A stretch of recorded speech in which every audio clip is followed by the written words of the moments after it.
After China made another request to allow one of its research vessels to dock at Colombo port, Sri Lanka has announced that it will not allow entry of foreign research vessels in its waters for a period of 1 year. The Aeronautical Development Establishment has released a request for proposal for the load generation and aeroelastic and aeroservoelastic studies on experimental futuristic unmanned fighter aircraft. It will be the final configuration with internal weapons bay, and the reports for these activities will be created for certification. The construction of Indian Navy's underground submarine base INS Varsha has been delayed due to the private contractor missing the deadline several times. Anti-terrorist squad of the Mumbai police has arrested an ISI agent in West Bengal, who was using his online services shop as a hub for passing on vital security-related information to intelligence agencies in foreign nations. The officials had traced a number of bank accounts in his name, where transactions of a few crore rupees were noted.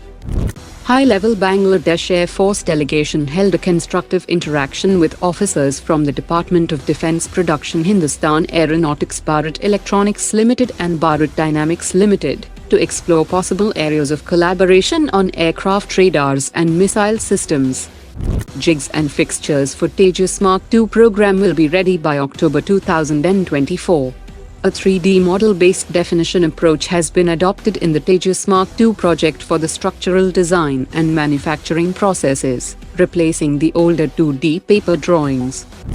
Tata Boeing Aerospace Ltd has delivered the 250th fuselage for the AH-64 Apache helicopter to Boeing from its state-of-the-art facility in Hyderabad.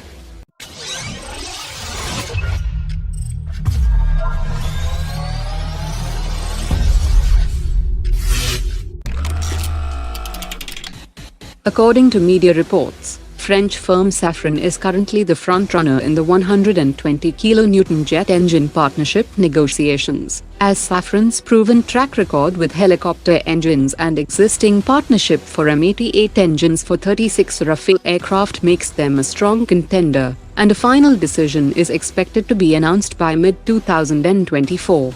Regardless of the chosen foreign partner, Hindustan Aeronautics is expected to be announced as the local engine manufacturing partner for the AMCA program, as it has successfully manufactured engines like the AL-31F and RD-33 under license, and already possesses the experience and infrastructure required for jet engine production.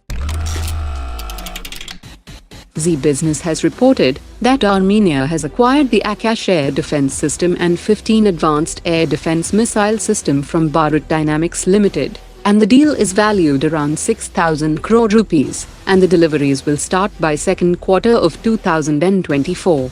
The Akash will provide the capability to neutralize aerial targets like fighter jets, cruise missiles and air-to-surface missiles at 30 km range, while the advanced air defense missile will enable targeting multiple ballistic missiles of 1,500 km range.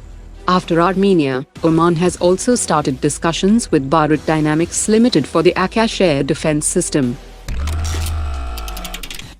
The Indian Air Force remains reliant on Hindustan Aeronautics for a significant portion of vital spares for 260 Su-30 aircraft, but some components still require direct procurement from Russia. While the Indian Air Force and HAL is seeking assistance from private Indian companies to indigenize many of the previously imported parts, the Air Force is also preparing contingency plans that could involve grounding some units temporarily to conserve resources and prioritize spares for operational aircraft, and these grounded units will be used for training and preparation for the upcoming Super Sukhoi upgrade program. Today's top 3 comments.